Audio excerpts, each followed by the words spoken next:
Hello friends, मैं मिथिलेश कुमार आपका स्वागत करता हूं। तो हम लोग स्टडी कर रहे हैं ट्रैक्शन सिस्टम। तो इससे प्रीवियस वीडियो में हम लोगों ने सिस्टमेटिक अरेंजमेंट देखा था कि सेक्शनाइज अरेंजमेंट फॉर पावर फीडिंग का किस तरीके से हम लोग पावर को सेक्शन वाइज क्या करते हैं, फीड करते हैं, और कैसे हम लोग थ्री फेज को सिंगल फेज में कन्वर्ट करके हम लोग क्या करते थे, यूज करते थे। और ठीक है, क्योंकि जो अपने पास हम लोगों ने कल देखा था कि हमारी तीन जो ट्रांसमिशन से जो सप्लाई आ रही थी वो थ्री फेज की सप्लाई थी 132 kV। ठीक है, बट अपन ट्रैक्शन सिस्टम में हम लोग क्या करते हैं कि सिंगल फेज एसी यूज करते हैं, और वो भी कितनी 25 kV, मतलब 25,000 वोल्ट हम लोग यूज करते हैं।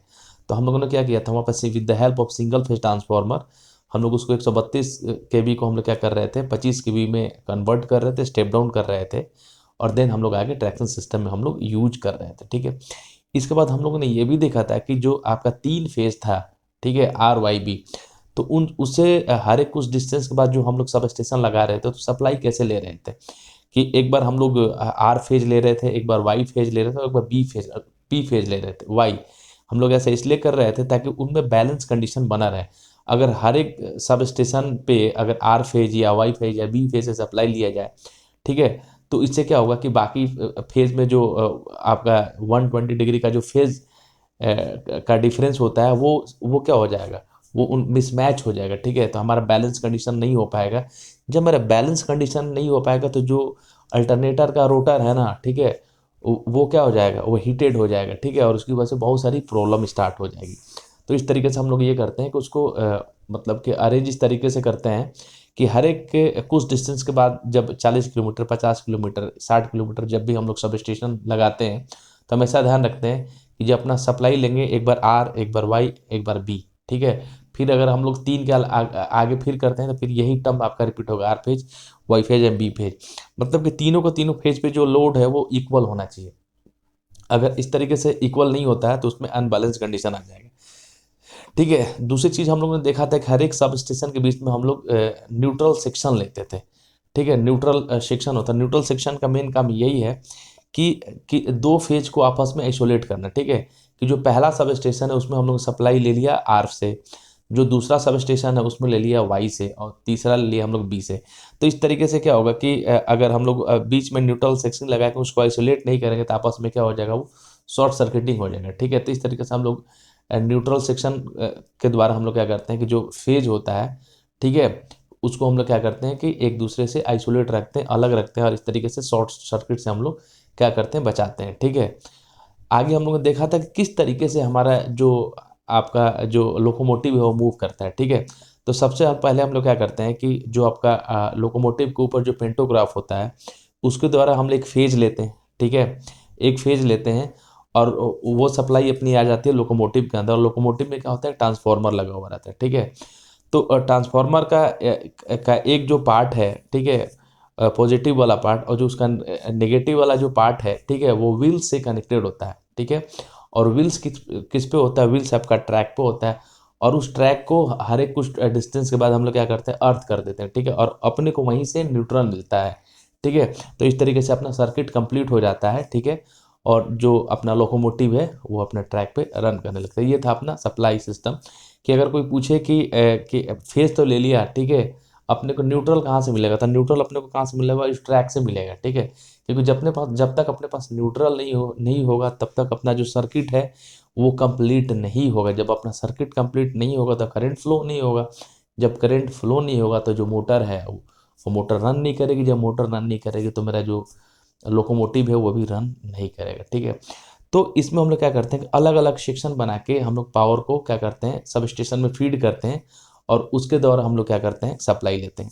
इसके बाद लास्ट में हम लोगों ने ये देखा था कि जब हम लोग 132 को 25 केबी में कन्वर्ट कर देते हैं, देन हम लोग क्या करते हैं, उस 25 केबी से हम लोग एक दो तीन चार ट्रैक को इलेक्ट्रीफाइड करते हैं। ठीक है, कि जैसे हम लोग डायग्राम में देखा था कि एक तो आपका अप वाला लाइन है, मतलब एक तरफ से ट्रेन जा रही है, और दूसरा जो ट्रैक होता है जिसमें ट्रेन आ रही है, मतलब अप एंड डाउन। ठीक है, तो इस तरीके से हम मोर देन 1 2 3 ट्रैक को एक साथ इलेक्ट्रीफाइड कर सकते हैं, ताकि कि एक से ज़्यादा जो मेरा ट्रैक है उस पर ट्रेन आ जा सके। ठीक है, तो ये सिंपल सा आपका कंस्ट्रक्शन था, सिंपल सा एक अरेंजमेंट था जिसको हम लोगों ने बोला था सेक्शनाइज अरेंजमेंट फॉर पावर फीडिंग। ठीक है, कुछ पॉइंट्स है इसमें, इसको हम लोग देख लेते हैं।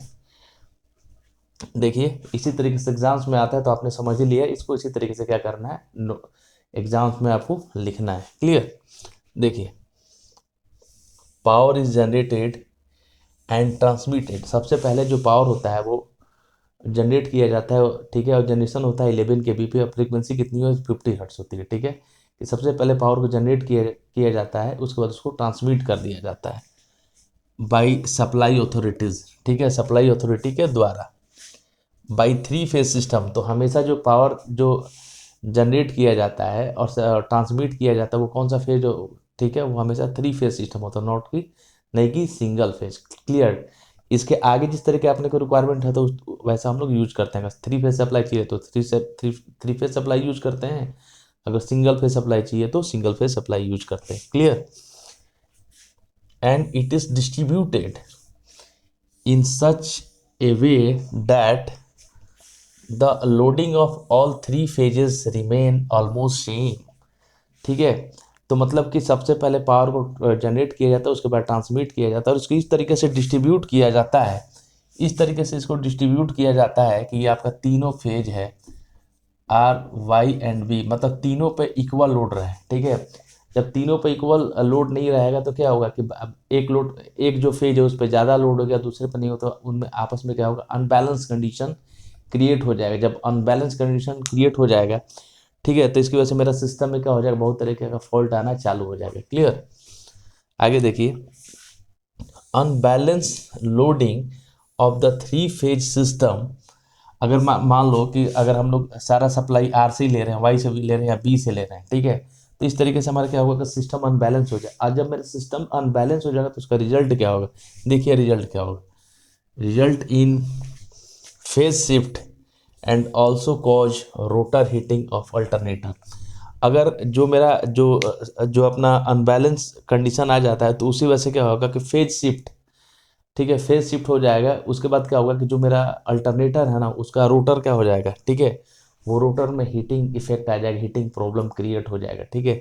तो अपने को यहाँ से क्वेश्चन पूछा जा सकता है कि अनबैलेंस कंडीशन का रिजल्ट क्या हो सकता है, तो उससे क्या होगा कि जो आपका अल्टरनेटर का जो रोटर है वो क्या हो जाएगा, हीटेड हो जाएगा, ठीक है। कि unbalance loading of the three phase system result in phase shift, ठीक है, जो आपका जो फेज है वो फेज भी क्या हो जाएगा, वो शिफ्ट हो जाएगा, ठीक है। And also cause rotor heating of alternator. Clear. तो अपने को इसको ध्यान में रखना है, यहाँ से आपका ऑब्जेक्टिव क्वेश्चन सॉल्व हो सकता है, ठीक है। आगे देखिए, electric traction is a single phase load. हम लोग बार बार बोल रहे हैं कि इलेक्ट्रिक ट्रैक्शन में हम लोग सिंगल फेज सप्लाई यूज करते हैं, ठीक है, नॉट थ्री फेज। अगर हम लोग थ्री फेज सप्लाई यूज करते हैं तो ओवरऑल क्या होगा, सिस्टम कॉम्प्लेक्स हो जाएगा, उसका मेंटेनेंस बढ़ जाएगा, ठीक है। और इस तरीके से मेरा तीन तीन कंडक्टर यूज होगा, ठीक है, उससे जो ओवरऑल जो कॉस्ट है ना, वो कॉस्ट मेरा क्या हो जाएगा, ज़्यादा हो जाएगा, ठीक है। तो हमेशा ट्रैक्शन सिस्टम के लिए हम लोग सिंगल फेज आपका यूज करते हैं, ठीक है। तो उसी चीज़ को लिख दिया मैंने, electric traction is a single phase load, so in order to avoid unbalance loading conjugative, ठीक है। कि इलेक्ट्रिक ट्रैक्शन में हमेशा क्या होता है कि सिंगल फेज आपका लोड आपका यूज होता है, ठीक है। और इसमें हम लोग क्या करते हैं कि अनबैलेंस कंडीशन को अवॉइड करने के लिए हम लोग क्या करते हैं, substation are supplied by different phases in rotation, ठीक है। कि अब यहाँ पे देखिए, यहाँ पे मैंने यही बोला था कि जो अनबैलेंस कंडीशन को दूर करने के लिए एक बार हम लोग क्या करेंगे, एक बार आर से सप्लाई लेंगे, ठीक है, जैसे आर वाई और बी है, एक बार हम लोग वाई से सप्लाई लेंगे और एक बार हम लोग बी से सप्लाई लेंगे, ठीक है। तो इससे क्या होगा कि जो तीनों का तीनों फेज होगा ना, वो तीनों फेज पे जो जो आपका लोड रहेगा इक्वल रहेगा। जब दोनों का लोड इक्वल रहेगा तो इनका आपस में जो फेज शिफ्ट है वो इक्वल होगा, ठीक है। जब ये इक्वल होगा तो उसे अनबैलेंस कंडीशन नहीं आएगा। क्लियर। आगे देखिए,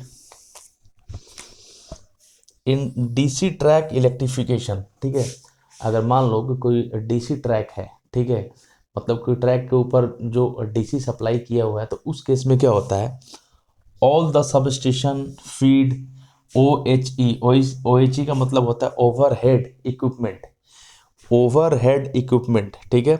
OHE का मतलब होता है ओवरहेड इक्विपमेंट, ठीक है। All the sub station feed overhead equipment in parallel, ठीक है। डीसी ट्रैक्शन के केस में क्या होता है कि जितना OHE होता है ना, सब आपस में क्या होता है, पैरेलल में कनेक्टेड होता है।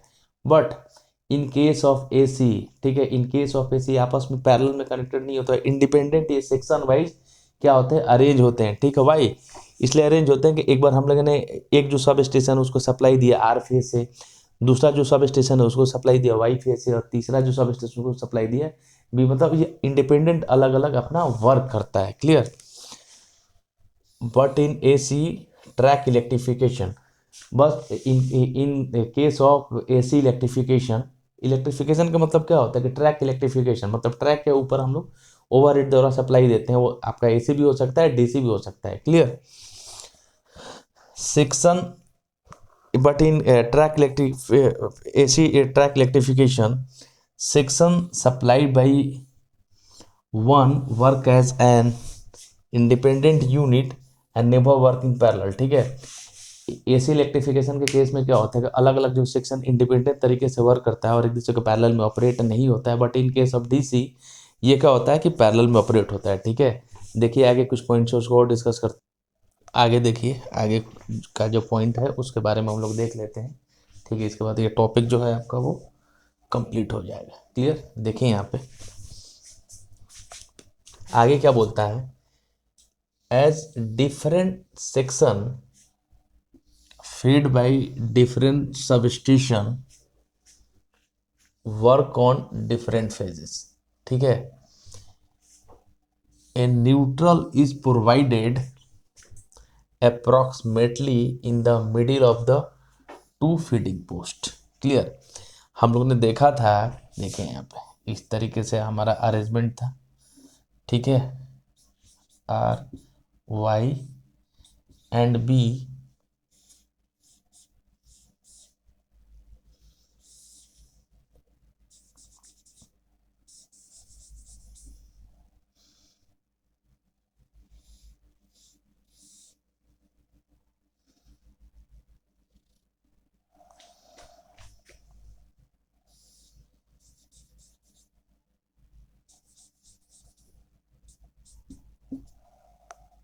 ठीक है,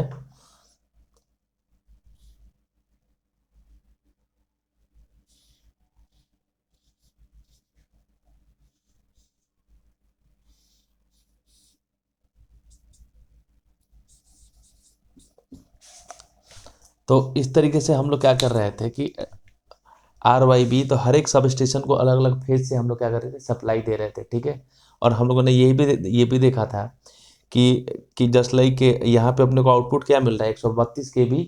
ठीक है, 132 kV सिंगल फेज आपका इनकमिंग है, 132 kV। ठीक है, तो यहाँ पे अलग अलग सब स्टेशन को अलग अलग फेज से हम लोग सप्लाई देते हैं। क्यों? ये तीनों फेज को आपस में बैलेंस कंडीशन में रखने के लिए। ठीक है, और इनके बीच में हम लोग आगे जब सप्लाई देते थे, डायग्राम में देखना, तो न्यूट्रल सेक्शन होता था। ठीक है, न्यूट्रल सेक्शन का मेन काम यही है कि एक फेज को दूसरे फेज से क्या करना, आइसोलेट करना है। इसलिए उसके बीच में हम लोग क्या क्या रखते थे, न्यूट्रल सेक्शन रखते थे। उसी चीज़ को मैंने लिखवा दिया, as different section is fed by different substation. ठीक है, different substation work on different phases, मतलब डिफरेंट जो आपका सब स्टेशन है वो डिफरेंट फेज से आपको क्या किया जाता है, सप्लाई दिया जाता है। ठीक है, a neutral is provided approximately in the middle of the two feeding, मतलब टू फीडिंग स्टेशन के बीच में हम लोग क्या करते हैं कि न्यूट्रल सेक्शन हम लोग देते थे। ठीक है, न्यूट्रल सेक्शन का मेन काम ही क्या है कि जो आपका दो फेज से जो आपका सब स्टेशन एनर्जाइज हो रहा था, ठीक है, उनको आपस में क्या करना, आइसोलेट करना। ठीक है, इसलिए हमेशा अगर आपसे कोई पूछा जाए कि न्यूट्रल जो सेक्शन है वो कहाँ दिया जाता है, तो हमेशा दो फीडिंग पोस्ट के बीच में या दो सब स्टेशन के बीच में हम लोग क्या करते हैं, वो न्यूट्रल सेक्शन लगाते हैं आपस में दोनों को आइसोलेट करने के लिए। ठीक है, अगर न्यूट्रल सेक्शन इस तरीके से नहीं दिया जाए, ठीक है, तो आपस में फेज जब कंबाइंड होगा तो उससे क्या होगा, शॉर्ट सर्किट वगैरह हो सकता है। क्लियर। उसी चीज़ को लिख दिया गया कि as different section fed by different substation work on different phases, a neutral is provided approximately in the middle of the two feeding post. Clear. आगे, the purpose of providing neutral section, neutral section हम लोग क्यों provide करते हैं, अब अपन जान लिए कि दो दो फीडिंग स्टेशन को आपस में आइसोलेट करने के लिए। ठीक है, तो उस चीज़ को हम लोगों ने लिख दिया कि the purpose of providing neutral section is to isolate करने के लिए, उनको आपस में अलग करने के लिए, the two section supplied by different phases, ठीक है। क्योंकि अगर मान लीजिए कि यहाँ का जो स्टेशन है वो आर फेज से एनर्जाइज हो रहा है, यहाँ का जो सब स्टेशन है वो आपका वाई फेज से एनर्जाइज हो रहा है, और यहाँ का जो सब स्टेशन है वो किससे एनर्जाइज हो रहा है, वो बी से एनर्जाइज हो रहा है, ठीक है। तो अगर इनके बीच में न्यूट्रल सेक्शन नहीं लगाया जाए, ठीक है, तो मालूम चला गया कि यहाँ पे सप्लाई हो रहा है आर, आगे जाके बी, फिर वाई, तो आपस में क्या हो जाएगा वो, ठीक है, आपस में वो इंटरकनेक्ट हो जाएगा, ठीक है। अब फेज हो जाएगा, जिससे क्या हो जाएगा, शॉर्ट सर्किट हो जाएगा। इससे दो फेज को आपस में आइसोलेट करने के लिए, दो सब स्टेशन को आपस में आइसोलेट करने के लिए, क्योंकि कि दोनों जो सब स्टेशन है उसमें सप्लाई अलग अलग फेज से हो रहा है, ठीक है। तो इसको आइसोलेट करने के लिए हम लोग बीच में क्या करते हैं, एक न्यूट्रल सेक्शन, एक न्यूट्रल जोन हम लोग बनाते हैं, ठीक है। तो ये चीज़ को हम लोग लिख दिया, ठीक है। आगे देखिए, द पेंटोग्राफ का मेन काम क्या है। पेंटोग्राफ जो होता है ना, वो लोकोमोटिव को ऊपर इस तरीके से लगा हुआ रहता है, ठीक है, कुछ इस तरीके से आपका लगा हुआ रहता है, क्लियर, कुछ इस तरीके से, इस तरीके से लगा हुआ रहता है, ठीक है। जो आपको ट्रेन चलती जाती है और वायर को ये क्या करता है, टच करते रहता है। तो पेंटोग्राफ एक तरीके का करंट कलेक्टिंग सिस्टम है, उसका मेन काम क्या है, करंट को कलेक्ट करना, ठीक है। तो उसी को बोला गया पेंटोग्राफ। अगर कोई पूछे कि पेंटोग्राफ का मतलब क्या है, तो पेंटोग्राफ का मतलब होता है it is the type of current collecting system. इसका मेन काम क्या है, करंट को कलेक्ट करना, और ये हमेशा फेज से आपका क्या होता है, कनेक्टेड होता है। ऊपर में जो ओवरहेड वायर होता है ना, उससे आपका जो कनेक्टेड जो इक्विपमेंट होता है उसको हम लोग करंट कलेक्टिंग सिस्टम बोलते हैं, ठीक है। और करंट कलेक्टिंग सिस्टम का ही एक पार्ट है जिसको हम लोग बोलते हैं pantograph, clear. The pantograph of the locomotive does not bridge two different life phases of 25 kV which passing from one section to another one, ठीक है। तो इस तरीके से ब्रिज का मतलब क्या होता है, ठीक है। ब्रिज इसलिए बनाया जाता है कि हम लोग आपस में दो चीज़ों को कनेक्ट कर दे, ठीक है। तो इसी चीज़ को लिख देता, pantograph of the locomotive does not bridge two different life phases of 25 kV, ठीक है। कि जो आपका पेंटोग्राफ है वो दो लाइफ फेजेस के बीच में कभी भी ब्रिज आपका क्या करता है, नहीं बनने देता है, ठीक है। While passing from one section two another one, ठीक है। कि जैसे ही एक सेक्शन से दूसरे सेक्शन में गया, ठीक है, तो जो पेंटोग्राफ है वो दो लाइफ फेजेस के बीच में, अगर मान लीजिए कि यहाँ पे आर फेज है, ठीक है, और जैसे ही इसको क्रॉस करके आपका वाई फेज में गया पेंटोग्राफ, तो ठीक है, ये हो सकता है कि दोनों फेज को आपस में कनेक्ट कर दे। तो इस तरीके से इसको अरेंज किया जाता है कि जो आपका पेंटोग्राफ है ना, दो लाइव फेज, ठीक है, एक फेज आपका आर हो गया, दूसरा फेज आपका वाई हो गया, या एक फेज आपका वाई हो गया और तीसरा फेज बी हो गया, उनके बीच में आपका ब्रिज नहीं बनने था। अगर ब्रिज बन गया फिर तो वही काम हो जाएगा, शॉर्ट सर्किट हो जाएगा, ठीक है। तो इस तरीके से आपका अरेंजमेंट होता है। हम लोग किस तरीके से अलग अलग सेक्शन बनाते हैं, और अलग अलग सेक्शन बना के हम लोग क्या करते हैं, पावर को सप्लाई करते हैं, फीड देते हैं, और कैसे हम लोग 25 kV सिंगल फेज सप्लाई को हम लोग मेंटेन करते हैं, और कैसे हम लोग उसको डिज़ाइन करते हैं, और हर एक कुछ डिस्टेंस के बाद हम लोग सब स्टेशन को डिज़ाइन करते हैं, उनके बीच में हम लोग क्या करते हैं कि न्यूट्रल सेक्शन रखते हैं, ठीक है। तो अलग अलग बुक्स में दिया हुआ कि 40 to 50 या 40 to 90 किलोमीटर के गैप पे हम लोग क्या करते हैं कि सब स्टेशन बनाते हैं, और देन उससे हम लोग पावर सप्लाई किसको करते हैं, आपका ट्रैक्शन को, सिस्टम को या लोकोमोटिव को हम लोग सप्लाई करते हैं। ट्रैक जैसे आपका ट्रैक इलेक्ट्रीफाइड होता है, और उसे अपना सप्लाई आता है कहाँ पे, लोकोमोटिव में। और देन उस लोकोमोटिव के अंदर जो मोटर्स लगी हुई रहती है, डीसी की, एसी की मोटर, ठीक है। तो देन वहाँ पे जो सिंगल फेज की सप्लाई आती है उसे आपकी जो एसी की मोटर है वो रन करती है। जब एसी की मोटर रन करती है, ठीक है, तो जैसे ही आपका उसमें मोटर में मूवमेंट होता है, उससे आपका जो व्हील्स होता है वो व्हील्स कनेक्टेड होता है लोकोमोटिव के, ठीक है। और जैसे मोटर में मूवमेंट होगा तो व्हील्स में भी मूवमेंट हो जाएगा, और जो अपनी ट्रेन है, लोकोमोटिव है, रेलवे है, वो ट्रैक पे धीरे धीरे अपना मूवमेंट करना चालू कर देगा, ठीक है। तो ये कहानी था आपका सेक्शनाइज एंड पावर फीडिंग का, ठीक है। यहाँ पे ये लेक्चर समाप्त होता है। अब हम लोग नेक्स्ट वीडियो में मिलेंगे नेक्स्ट टॉपिक के साथ। तब तक के लिए थैंक यू।